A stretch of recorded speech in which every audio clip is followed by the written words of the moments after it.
Hello and a very warm welcome to the Form on this Saturday morning, where we have a massive day of racing ahead with 3 meetings to look forward to. And of course, we've got Super Saturday at Te Rapa, the Eulogy Stakes coming in from Aupuni, and don't forget about Ascot Park as well. All of that to dissect right here on the Form as we have a little look at our agenda. We start the day with our form analysts. Brendan Popplewell, the first cab off the rank. He talks through all of the stakes races from Te Rapa, plus a look at his best bet. Then to Bevan Sweeney, who dissect the Group 3 Eulogy Stakes and also get into best and value bets. We then head to Stephen Marsh in the Waikato. He's got a big team of runners across Te Rapa and also Aupuni. And then finally, Robert Wellwood joins us on the phone. He, of course, has 2 illicit in the Group 1 Captain Cook, Concert Hall, and also Cheaper Than Divorce, the girls hopefully flying the flag for him in those stakes races at Te Rapa.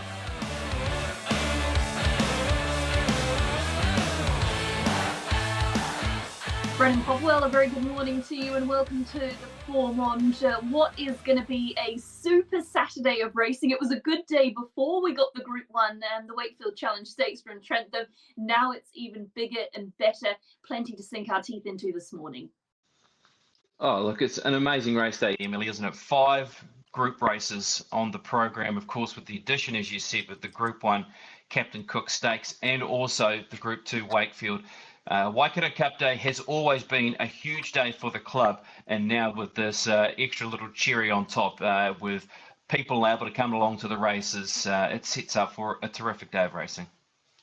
It most definitely does. I thought we could run through those stakes races and just get your thoughts on all of those before we get into a best bet. We'll start with the Wakefield Challenge Stakes for the 2-year-olds. Often difficult to assess some of these horses that haven't had a start. What are you thinking in this one? Yeah, you're right. I mean, there is a couple of nice horses here that do bounce out of the trials. I thought Endulis and BT and Mr. Maestro and the Racketeer, look, they've all come out of nice trials. I like what I see from them, and they look to be distinct chances around the horses that we have seen to the races. So, yeah, I've got a big respect around those 4 horses that I've mentioned. Overall, Emily, I do find it hard to get away from Think Twice and also Wolverine. Wolverine is a horse that's, look, she's building. Like, the Australian Bloodstock have got involved in the ownership. She's a horse that's got a big boom on her. She does have a sticky gait, but there was so much money for her last Saturday that the bookmakers have really reacted to that and made her favourite this week, as opposed to last week when the markets opened that Think Twice was the favourite. I think Twice, the big thing for him is that he is back to the scene of the crime as opposed to racing at Trentham, because he won his 2-year-old race here at this venue, and he did it in such good fashion as well. He's got a barrier draw where he can use that. So I'm slightly with him over Wolverine. Don't find too much between them, to be honest with you. Looking forward to the race. And if you're looking for other things in the multiples, I thought the Racketeer and also Endulis might have been those other couple of chances as mentioned at the top. The next one to touch on is the 5th, race number 5, the J-Swap Sprint. And we get a couple of really classy gallopers stepping out. Brando obviously opting to go to the sprint rather than the Group 1. And just a quick glance at that field. Dragon Leap back at the races too. Yeah, isn't that exciting to see him back? Because, leading up towards the Tarzino, I thought he was a strong chance. Wet track conditions, maybe not quite getting the sweetest run. It was going to be very hard to peg back Call Sign Mav with where he was, but I thought he ran with a lot of merit. But we just haven't seen him, have we, since then? I know that they've had their number of issues with Dragon Leap, so he's a horse to look out for over the summer months. I'm concerned about the barrier draw, how this race could be run for him. So I'm happy to watch how he runs here this afternoon and leverage off that towards the rest of the summer racing. I keep coming back to Brando, and he's a runner that comes back from the Captain Cook last week, where they were looking to run in this open handicap over 1,400 metres. He has a good record here. He has the right barrier draw, and there's been a lot of support for him. There was a lot of support for him at $17 last week to win the Captain Cook. He opened at $6. He's now into $4, a forever moving market around Brando. Away from him, I thought Vanessa was a chance from a good barrier draw. We know that she's high quality at the elite level as a 2-year-old. Things seem to be moving in the right direction for her. Providence provides if the horse gets in off the ballot, just needs that one scratching. Of course, we all saw what happened in the Valachi Downs Canterbury Breeders when looking home and then just touching the rail. And then away from those horses, as I said, Dragon Leap, a real watch horse, but he might be finishing on strongly late. And then the Kalai Suzu Stakes is race number 7 at Group 2 level for the girls. And I know this is one that's important to you throughout that card. It's even, isn't it? So obviously, Show of Roses brings that last start winning form, and she can often be so underrated. She can be. I mean, it's a horse now that's won a race like the Kalai Zuzu last year, then went on to win the Ritual Mile, and then, of course, you only got to wind it back a few weeks ago. Back at this venue, she won the Auckland Thoroughbred Breeders. So she has won 2 major races at this venue, and she's back here to try and defend her crown. And she's got a barrier draw. She's got natural gate speed to put herself in the race. She looks awfully hard to beat. $2.70 into $2.40. Away from her, you've got Concert Hall, the Group 1 performer, as we know, building towards that Zabel Classic once again. Nice run from her last start on Melbourne Cup Day, over 2,000 metres, drops back to the mile as they look to progress, as I said, towards Boxing Day. The horse I didn't mind at a price was House of Cartier, runner number 3. Again, a horse that was going to run in the Captain Cook last week. The village decided to come back to 1,600 metres, but to take on their own sex. I think she's a horse that can be a big player in this at a bit of a price. Look for her in those top 3 or top 4 markets. That's where I'm keen to play her. And Mai Tai, another runner. Just one of those horses that you're going to see in some good races over the next 12 to 18 months around Mai Tai. Show of Roses, my top pick in the race. Keen to keep House of Cartier close for maybe a top 3 and top 4 bet. And then we've got to the Sky City Hamilton Waikato Cup as race number 8 on the programme, where the stayers do battle. Cheaper Than Divorce came under a lot of sport last time in the Counties Cup. Can she turn it around and make it a win? Yeah, well, just with how this race shapes with, without the David Green horses from the Counties Cup to the Waikato Cup this year, potentially it could be a little bit more of a softer race for her. I like how she's performed so far this season leading towards that Counties Cup. And you've only got to go back through her 2,400 metre form, where we do see her running such a good race in the New Zealand Oaks last year when finishing into 4th position. So she sort of picks herself really with where she sits. She does have to go up in weight because she is one of the higher assessed horses in the race at 89, at rating of 89. So she goes from 53 kilograms up to 57.5 with no horse like Big Mike, like there was last time out, really pushing those weights down. And the same can be said about Robusto, who is having to carry the 59 kilograms, who in the Counties Cup carried 54.5. And look, on the face of it, she was disappointing. We know she's better than that. Away from Cheaper Than Divorce, I thought Starry Beale, a horse that just seems to be, around this time of the year, he gets himself in a good piece of form, and I liked his win last time out. And one of the CD Raiders and Bonnie Ezra, I've always liked this horse. I think he's a horse that can pick up a nice placing here and has run well through those races like the Fielding Cup and the Whanganui Gold Cup. So maybe just one of those for the multiples, but keen around Cheaper Than Divorce in the Cup. And then if we get to the Group 1 Captain Cook Stakes, the weight for age over the 1,600 metres. And Brendan, I'm finding it a difficult one because how have those horses from last week handled the trip down there and got home? There's new additions to the race which add to the mix. Some have dropped out. Geez, it's an interesting one, isn't it? It is. I mean, 7 days ago, we were thinking this Captain Cook race is an outstanding race.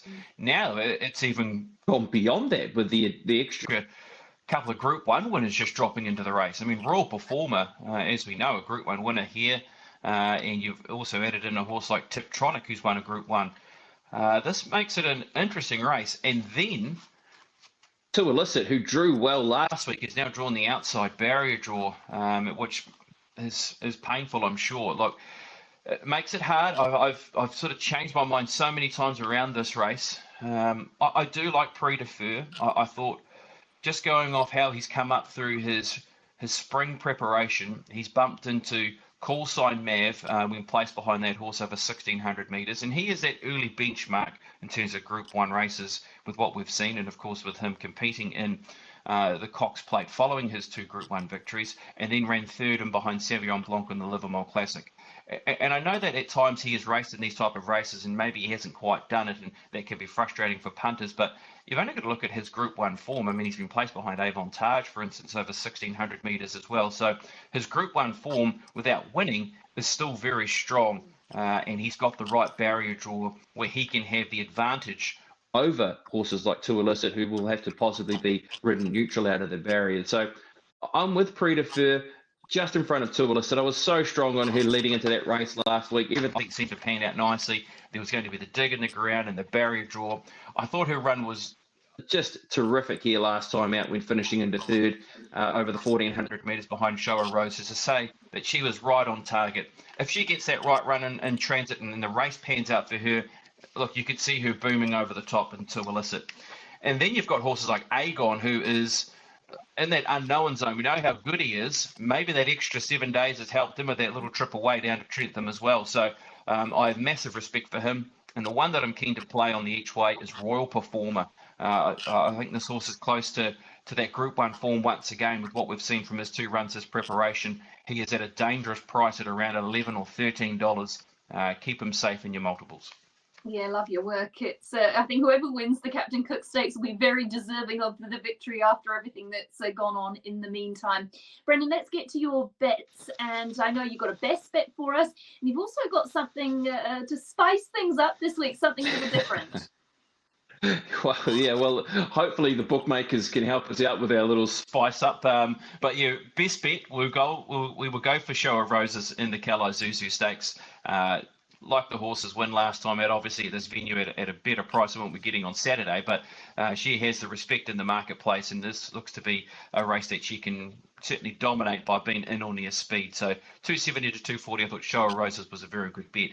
Yes, of course, the bookmakers have released a number of power play options on our feature races. And of course, you can go to tab.co.nz and then go to the bottom of those races on those feature races where you'll see some power plays. Now, all going well, fingers crossed as we record this on Friday morning, I have asked if the TAB could put a couple of power plays together to be able to put out there for the public. And one I was keen on was something we spoke about in the preview, Emily, around the Kalo Zuzu Stakes, was Show of Roses to win, but House of Cartier to run a really good race and run that into the top 4. So it's very similar as the same game multi in the sports. So Show of Roses to win and House of Cartier top 4. And one more on top of that I did ask for as well. Just wanted to get a little bit greedy. In the Waikato Cup, in Cheaper Than Divorce to win, in Starry Beale for top 4. So fingers crossed that can happen, and look out for it on the website, and we'll let you know on Saturday morning if that has eventuated, or if not, go to the website and have a look to see what other power plays might interest you. Yeah, tab.co.nz for all of that information with regards to power plays and, of course, investing into Te Rapa. Brendan, great to have your company. Awesome work, and it's going to be a super Saturday of racing there at Te Rapa. Oh, it certainly will be. Can't wait. Be on track with Aidan Rodley. So, yeah, make sure you get in front of your TV set on what is a huge day of racing domestically with 3 race meetings.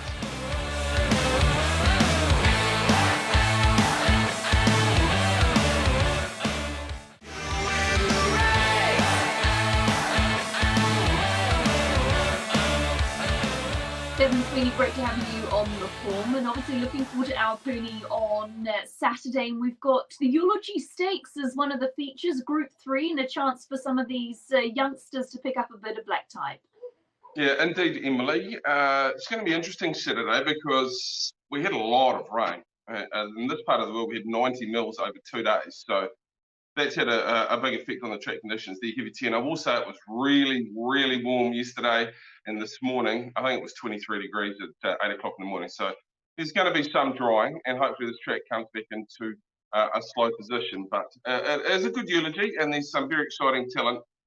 Clearly, the benchmark is Bellon Rouge for Te Akau, coming out of the good performance in the Guineas, and the slow track conditions won't affect Bellon Rouge from what we saw down at Riccarton. So it has to be the benchmark. It's a big day for Joe Karamarudin, being entrusted with the ride by Jamie in the Group 3 there on Saturday, but he's been riding really, really well. So he deserves the opportunity, and no doubt he'll get the job done from a good gate. So she's the benchmark. I think Bellon Rouge won't have it all her own way. Unusual Culture, I think, just got left in front a little bit early in the run home at Otaki. Second up into a black type race. That was a really good performance.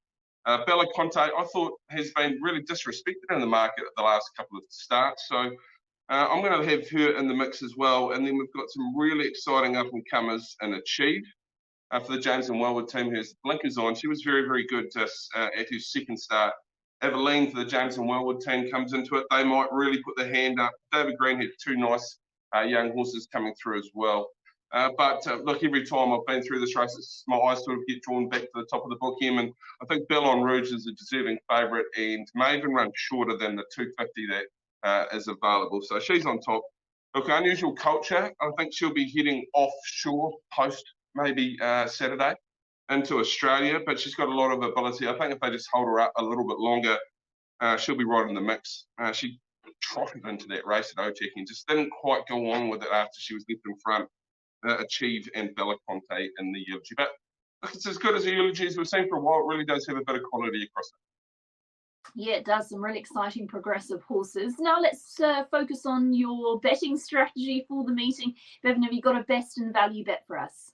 I'm going to go into a maiden race. There's a horse in race number 2 called Sea Monarch for Mike Breslin.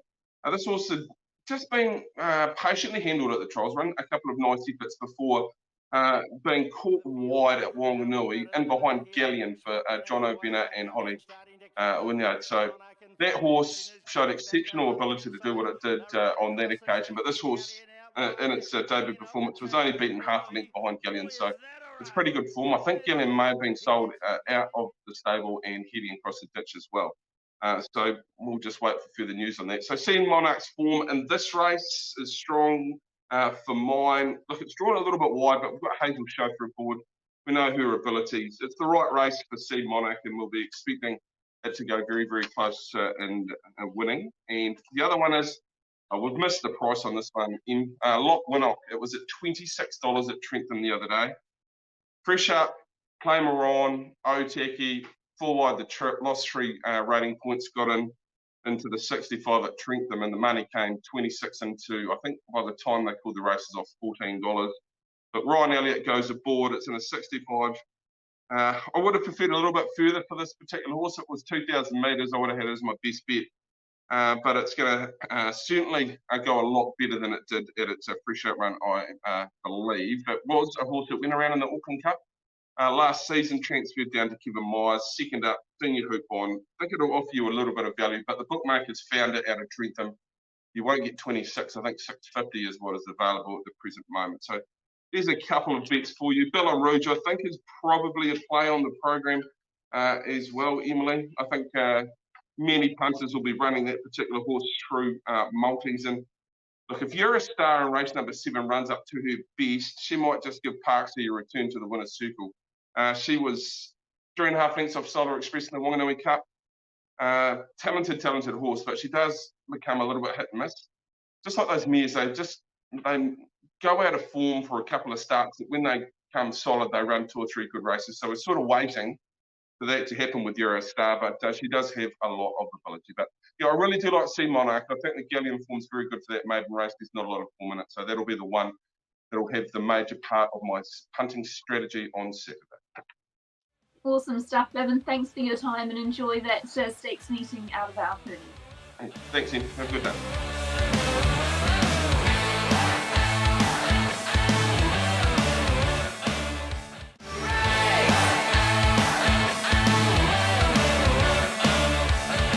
Robert Wellwood, a very warm welcome to the form this morning. And of course, it really is girl power when it comes to Saturday's meeting at Te Rapa. No doubt you're pretty excited to get those stakes races underway.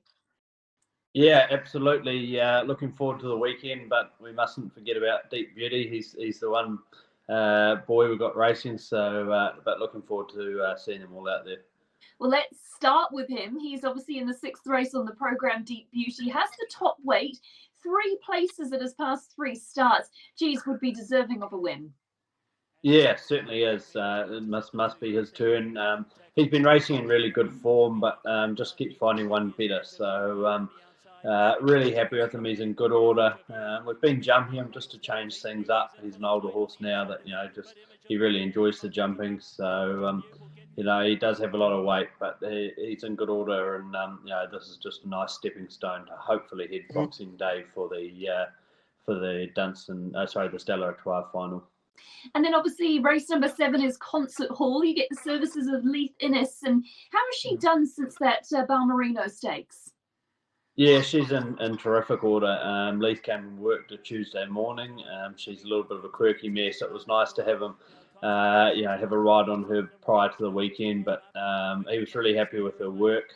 Obviously, she steps back in distance, but she's well capable of that. She freshens up quite easily, but again, really, this race is just a stepping stone to have her back Boxing Day, defending her crown in the Zabel Classic. Was it always the intention to go to the Kalai Suzu Stakes, or was there a temptation to perhaps consider the Captain Cook Stakes, or was there another plan in between the Balmerino and obviously those Group 1 assignments? It's sort of what was really either the Captain Cook or the Kalai Zuzu. The Captain Cook was just a long trip, so we went Kalai Zuzu way. And when the Captain Cook then was moved up here, we did actually throw a nomination in for the Captain Cook. But just the jockey situation was probably the really deciding factor. Leith's obviously on Aegon and the Captain Cook. So, and with Vinny being out and Ryan down the line, sort of her regular jockeys weren't able to ride. So really that was the deciding factor. And it's probably a more winnable race for her anyway, albeit the Toppy Show Roses is going to be certainly very hard to beat. She's a pretty highly classed mare. When you say quirky and Leith obviously getting to know her, what do you mean by that? Look, she's just sort of an awkward ride. She gets ahead in the air a little bit, and she's got a mind of her own. She likes to do things her way rather than your way. But look, they seem to get along fine in track work the other morning. So they've sort of ticked every box. And as I say, really, as long as she's flashing home, we're just going to look forward to Boxing Day with her. And then race number 8, Cheaper Than Divorce. Really interested to get your thoughts on that last start in the Counties Cup when third, because, she presented as the winner. I thought she was going to sprint away from him and then just peaked on her run. What was the feedback post-race? Yeah, I think you weren't the only one, and probably Daniela Border probably thought the same as well. She went into the race in lovely order, and we probably did really think she'd win, but perhaps she got there a little bit early and just sort of was floating around. She's still learning. She's only a lightly raced mare.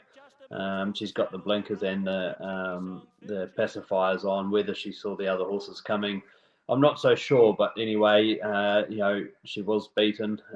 We may just look to ride her a little bit quieter this weekend and just let her sort of have a horse to chase. I think she's just still learning her craft, but albeit still a good run. And from your perspective, how has she come through that Counties Cup? Do you feel like you've got her right where you want her heading into this weekend? Yeah, absolutely. She came through the run in good order. Danielle was there Tuesday to gallop her, and nobody had to say any words. It was pretty obvious what we all thought. It was her work Tuesday was high class. As good as work you'll see a stay do, really. Looking forward to seeing her step out. She's certainly fit and ready, and Danielle seemed to get along with her well. And of course, last but by no means least is Tua Listed in the Group 1 Captain Cook Stakes. And obviously things just very frustrating, I'm sure, for you from a training perspective. How do you pick yourself up and go again and prepare her for the following weekend? How did she handle that trip down there? Yeah, it certainly was very frustrating, especially, getting to a Group 1. It's you sort of we planned everything around that one day, but anyway, we won't we'll leave that in the past and move forward to this week.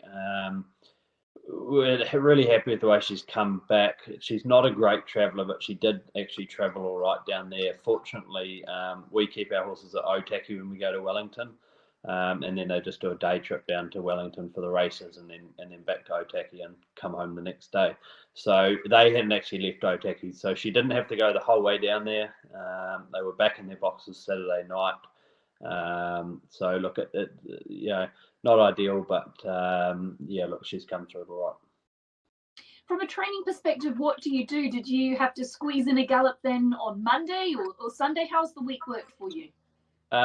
Basically, she just did a little bit of maintenance work Tuesday, just to keep her up to the mark. Didn't have to do a lot. She's pretty fit and ready. Work was nice. Again, Danielle was across and she was happy. The race is obviously switching to Te Rapa may not be a negative for you because obviously she's been pretty effective at the track previously. Yeah, she certainly has been. She seems to go well there. The only real negative is we've drawn a good barrier at Wellington, and we've drawn the widest barrier of all at Te Rapa. So, yeah, we're going to need a little bit of luck. And Robert, I guess the other thing is there isn't a heck of a lot of speed in the race either. Yeah, it certainly looks that way. It's hard to sort of visualise who the leader's going to be. There's the odd one that has led in the past, but yeah, you're quite right, and that's the worrying thing from a wide barrier. We're going to have to go back and just got to hope that there is some sort of genuine pace. And what about Danielle Johnson stepping on board, obviously with Vinny suspended? That's a change as well. Yeah, Vinny's pretty gutted. The only reason he is suspended this weekend is because he chose to ride in the Captain Cook meeting at Wellington. Obviously, the Captain Cook's now being run this weekend, so he sort of had a bit of bad luck at both ends there. But nonetheless, I don't think we lose anything by having Danielle on. She's riding in good form, and look, the mare's pretty easy to ride. So she doesn't have too many chinks in her armour. So no, really looking forward to seeing her run this weekend. And then if we shift our attention to Awapuni, you've got some really nice progressive horses down there. We'll start with race number 7. Dionysus, I'll go with that pronunciation. You can no doubt clarify that for me. Won 2 of the past 3 for the Dixons, and really looks like it's sort of come of age, this preparation. Yeah, pretty close there, Dionysus. A lot of their horses are named after Greek gods, Hypnos and all Hades and whatnot. So that's where that comes from. But yeah, he certainly has. He's been very weak right throughout his life, and this preparation he's really just strengthened up, matured, and you can see it in his racing form. So he's been good in his last 3 runs. He steps out tomorrow, albeit from a wide barrier. He can sort of jump and get a little bit of a position. So hopefully the track's not too bad, but he goes down in good order. And then if we look to the Group 3 Eulogy Stakes, a couple of really nice progressive horses in Achieve and Aveline. Let's start with Achieve. Piero filly, lightly raced. What can you tell us about her? Yeah, she's really nice filly. Very natural sort of staying filly. She's good breather, very relaxed filly. Her win at Tauranga was really good. She's still sort of learning a bit as well.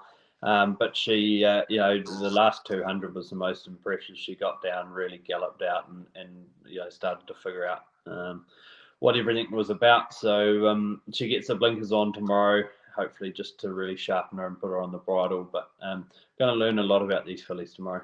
And Aveline, obviously, the other one, another really super lightly exposed type. A strong win on debut at Te Aroha, and you put a tongue tie on her. Yeah, just a 1-start, 1 win. She's actually Concert Hall's little sister, so I'm sure they'll be keeping an eye on each TV to see how the other sisters going. But she's a really nice filly. Tongue tie just goes on. She plays with the tongue a lot, gets it over the bit. So that's really just to help with that. Certainly nothing else going on there, but. Lovely filly, and we're going to learn a lot about her tomorrow, but her work this week's been super good too. If you had to split them or rank them in first and second, who would you think is your best chance in the Eulogy Stakes? Honestly, couldn't split them too far. As I say, we're going to learn a lot tomorrow. Perhaps Achieve, just because she's had the extra start and is she's a very, very easy horse. I can imagine she's just going to go out there and do everything right. Aveline probably still learning, only had the 1 start. So that would be the only comment, but they both have ability and both going into the race in good order. And if we put you on the spot for Te Rapa as well, who do you see as your best winning chance there? Oh, I don't want to say it, but probably Cheaper Than Divorce, I would have thought. Well, best of luck with the girls there on Saturday. Some really nice horses stepping out for the James Wellwood team, and best of luck with all of them. Thank you.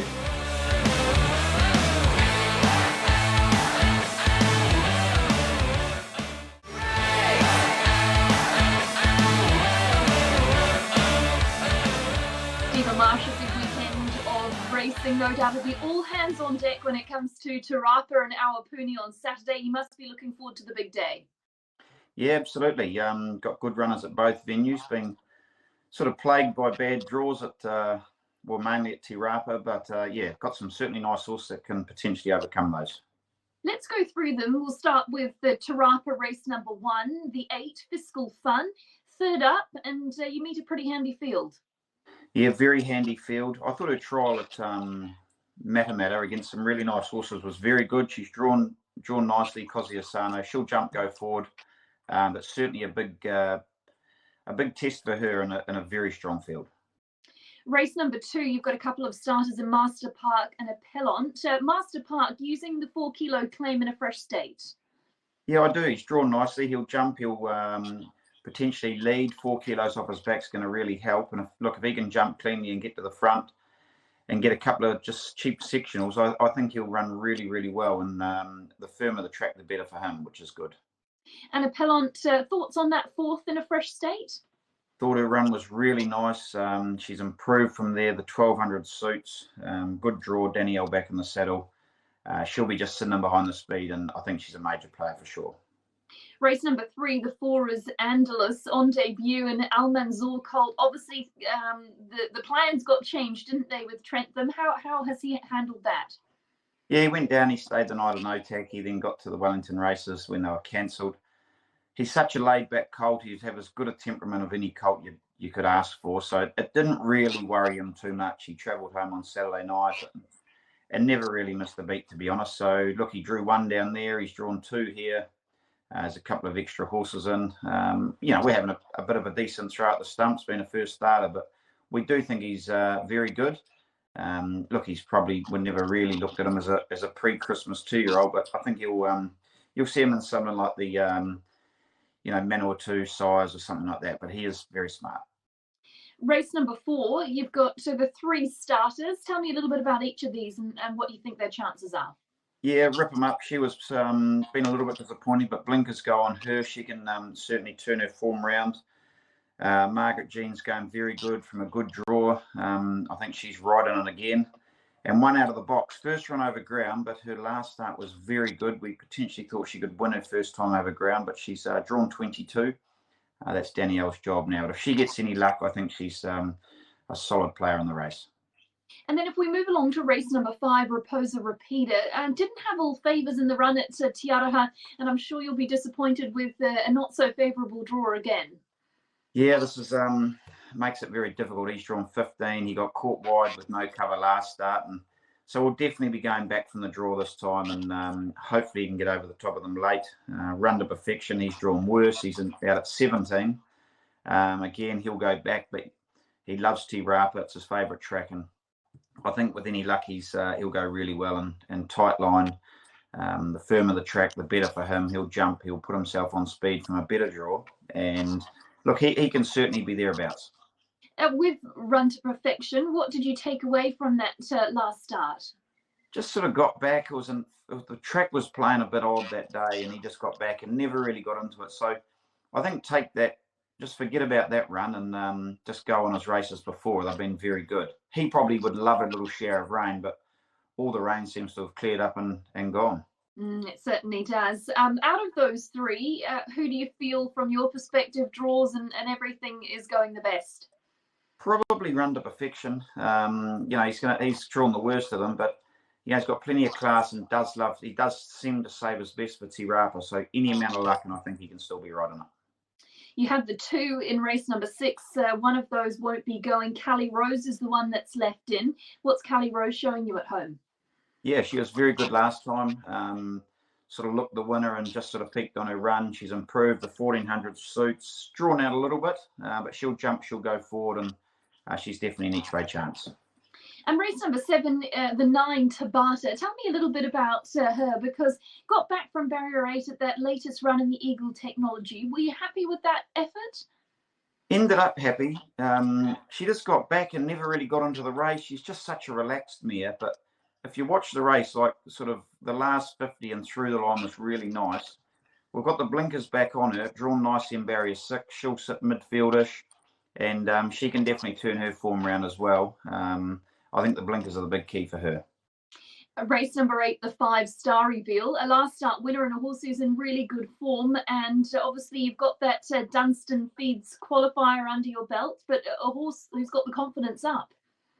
Yeah, well, at his best, he's actually a very smart galloper. We were actually never really going to come to this race. We were going to go down to the Manawatu Cup, but sort of when the noms were just before they closed, it looked like a pretty open sort of a field. Hence the reason we nominated. And look, like if you go back through a couple of campaigns ago, and he does find form, he's a hard old Savabeel gelding. I certainly wouldn't have him out of this race. And race number 9, the 9 Waimoku Falls, third up now, so should be peaking. Yeah, she's another one drawn terrible. She's drawn 21, but she's flying this mare, and I still think probably silly to say from barrier 21, but I think she's our best of the day. I'm really happy with the way she's going, and she just hasn't had a lot of luck, but any amount of luck, I think she's very hard to beat.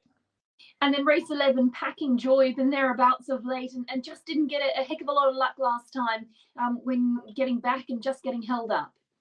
Yeah, he's another one that he certainly deserves a win. I don't mind the barrier. It's drawn out a little bit. He's probably better with a little bit of room to move.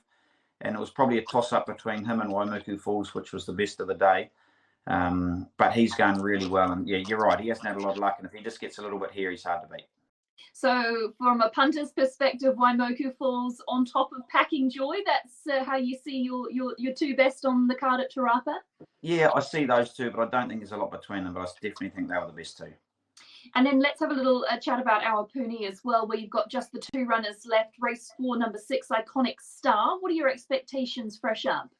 Yeah, really nice mare. We bought her in Australia. She's won 6 races in Australia, but never got black type. She's beautifully bred.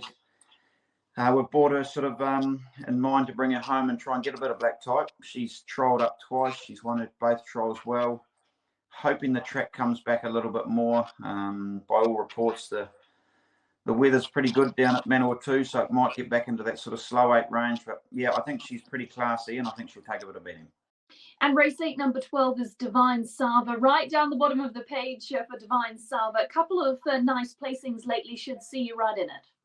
Yeah, she just can't draw a barrier, and now we're going to probably have a slow track on Saturday. We draw barrier 1, which is typical. Look, if it's hopefully the inside's not off by then, and if it dries out enough, it probably won't be. But she's a lot better than a maiden galloper. We scratched her from the Bone Crusher, drawn wide. She deserves a win, and she's right up the black type. So as long as the inside's okay, she's thereabouts. Do you want to put one on top for our Puni out of those 2? Yeah, I think Iconic Star will take a lot of beating if the track's not too testing. Awesome stuff. Well, Stephen, thanks so much for your time. Best of luck with all of those contenders, and hopefully you can come home with a win or 2. Beauty. Thanks, Em.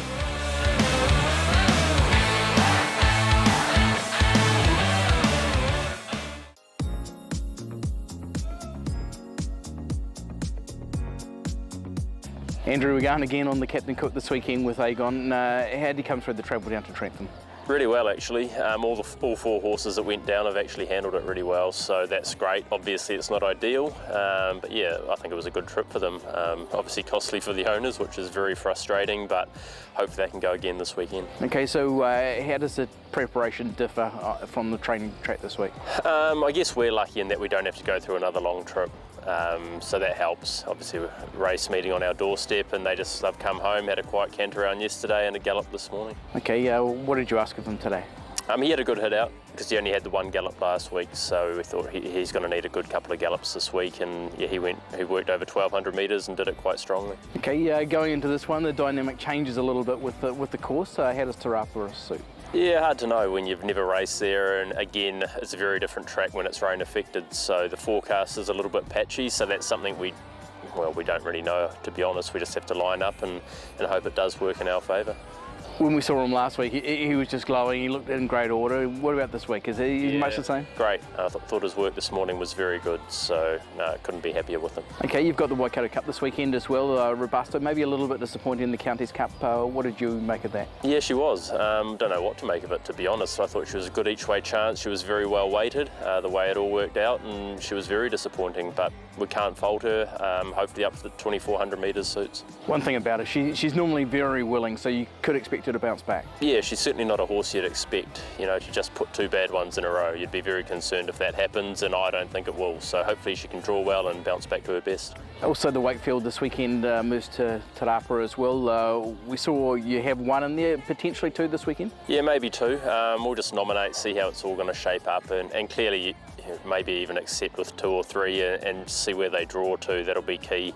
The 1100 metre start there at Te Rapa, and yeah, look, I think Wessex is obviously a 1 start, 1 win. She's a promising filly. And yeah, she'll be there for sure. Mr. Maestro, he won a trial the other day quite nicely at Matamata, so if he drew well, we might take the punt and run him there, but never easy in a stakes race first up. Last congrats for the Group 3 here at home last weekend. Just tell us about Dark Destroyer. How's he come through the race? Yeah, thanks, Aidan. No, look, he's come through it really well. Andrew and I are delighted with the way he's progressed. Looking at him Monday morning, you wouldn't have known he's actually had a race. So he's got a pretty tough constitution, the horse, and you know, delighted for the owners, David and Diane Archer. So great result. When will we see him next? Look, we still have to work that out with David, and we left a message with him this morning. More than likely, we would think it would be the Guineas on New Year's Day, but we just got to wait for confirmation. Okay, Carmen Lyon was a late scratching out of that race, so when will we see her next? Look, she's just going to run a grade race this weekend at Te Rapa, 65, 1400 metres. We just thought that she'd only had the 1 run, and with the track conditions being as testing as what they turned out to be, we thought it probably wasn't the best move with her. So we're going to run on a grade race, and if she goes well enough on that, then we'd head to Ellerslie. Okay, yeah, obviously the feature runner for the weekend, Dragon Leap, goes around in the J-Swap Contracting Stakes. At Group 3, how's he prepared for this one? Yeah, no, look, the team's really pleased with him. I know he's had a very light racing preparation since he was a 3-year-old, but you know, finally now he's sound.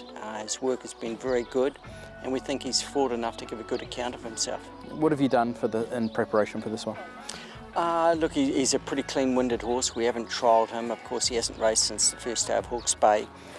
He came for a trip over here on Saturday. He came to Matamata and he galloped in between races, and he showed that he's relatively forward, and he had a nice head out here on Tuesday morning. And you know, I think for a 1400, he's as forward as what we could have him, considering the length between runs. Yeah, the exhibition galloper was what you were after? Yeah, look, he wasn't overtaxed. He did run a bit of time, but he could probably run a little bit quicker, but it was a nice hit out, and he had a similar hit out here this morning. So, you know, it's as much as what we can do with him without actually, you know, causing any damage to him, but we're certainly happy with the way he's prepared. Going into a Group 3, he's going to come in with a nice light weight, you know, 55 at the absolute most. It'll be a nice sort of race for him. Yeah, exactly. He's a big, strong horse, and, you know, 55 kilos, you know, obviously there's a few in there with some form and higher up in the handicap, so it's certainly not going to be a walk in the park, but it's a pretty luxurious weight for a horse like him. Yeah, and he's going well enough to be really competitive. Yeah, I think he is. You know, Andrew and I might be a bit biased. We've always liked the horse, and we've always believed in him, and he's still got to get out there and do it at the highest level, but you know, we certainly think that he'll run well. Tony River ran a really good run in the Counties Cup last time out. Has he done since then? Yeah, look, he's a tough, honest stayer. He mightn't be up to the best of them, but obviously all his runs this preparation have been very genuine. As you say, his Counties Cup running, he ran to a bit of traffic on the corner, but closed it off really well to run fourth. So, look, any given the ground's going to be a big bonus for him, but we thought we'd give him a chance. Probably his last run this prep in the Waikato Cup on Saturday. How's his preparation been? Yeah, look, he's obviously, you know, he's a very fit racehorse now. He's pretty deep into his preparation, but you know, he's holding together really well, and yeah, couldn't be happy with him heading into Saturday. He probably just needs to find a length or two to be getting close to winning it. Training-wise, did he work today?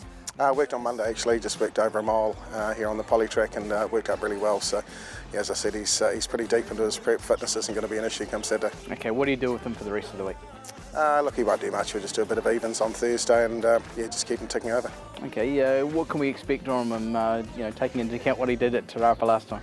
Look, I'm not sure how strong the race is going to be. Obviously cheaper than Divorce.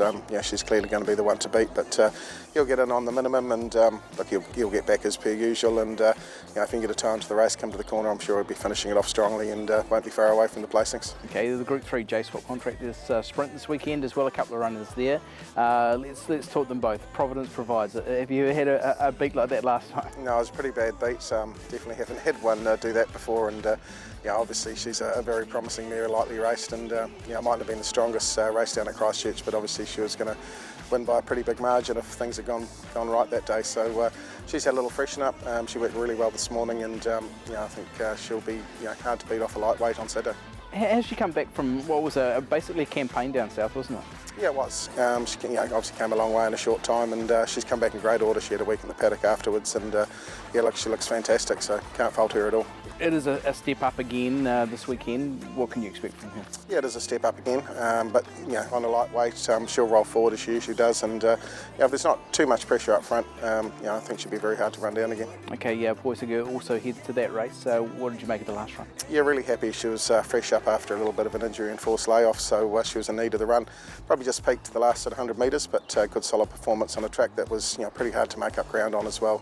Otaki last start, so she'll strip a lot fitter on Saturday.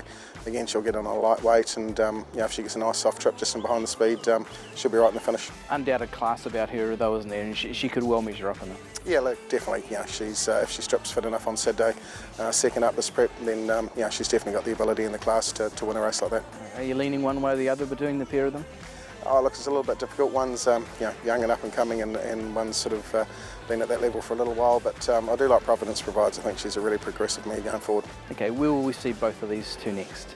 Look, we'll just get through Saturday. Obviously, there's a number of races coming up that are going to be suitable for them, so we'll just take it one race at a time at the moment.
Exciting stuff with those Hong Kong international races on Sunday. Of course, you've got an unbeaten record on the line with Golden 60 and Zach Purton, fresh off the back of Jockey's Challenge success on Wednesday. You can tune into that coverage on Trackside Sunday afternoon and evening.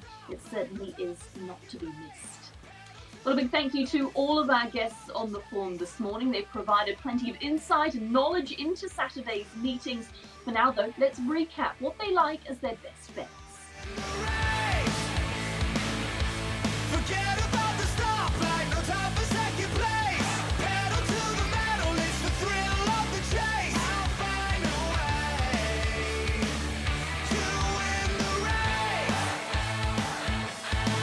Well, that's a wrap for your Saturday edition of The Form. Sit back and relax and enjoy a wonderful day of racing here on Trackside. We'll be back with you next week for more insight and previews into the week ahead.